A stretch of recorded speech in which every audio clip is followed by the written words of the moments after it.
2002 BMW Z3 convertible with the 2.5-liter inline-six, has 184 horsepower.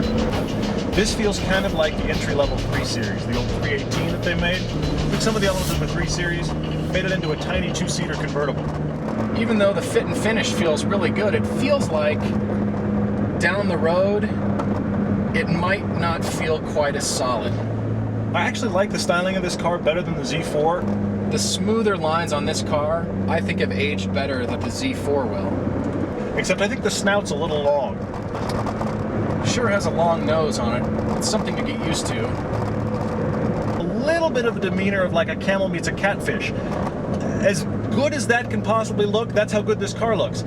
You're probably thinking that I'm saying it's ugly. I'm not. I actually like this car. I just think the nose just rolls out a little far.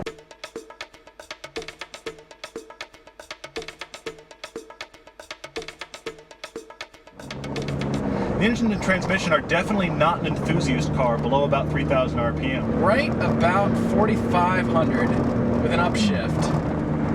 That's where the power is.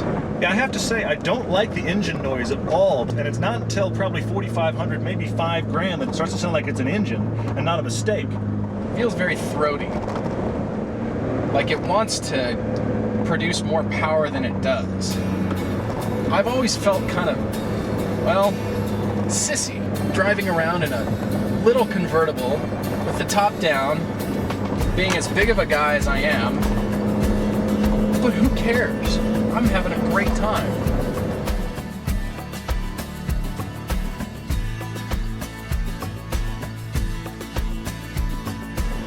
Wow, this car just hangs on and doesn't want to let go. Steering's a bit wallowy in the corners. You throw it in, initially it's got really crisp turn-in, but the body roll is a little bit unpredictable. I would have thought it would be nose heavy and push through the turns, but it doesn't.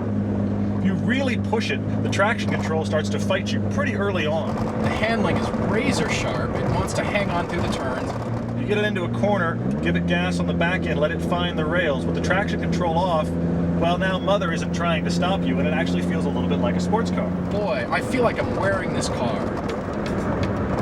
Personally, this has got the handling of a larger car, the chassis feel of a larger car, but the interior of a smaller, crisper car. I'd rather have what it's not. It creates this great symphony of harmony of materials and parts. It actually feels more refined than I think it really is.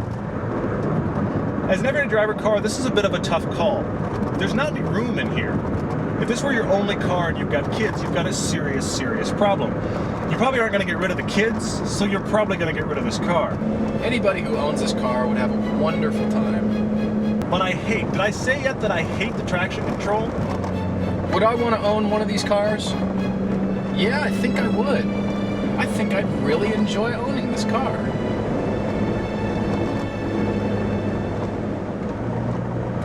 The upside, now that the Z4 is out, you can get these cars for fairly cheap.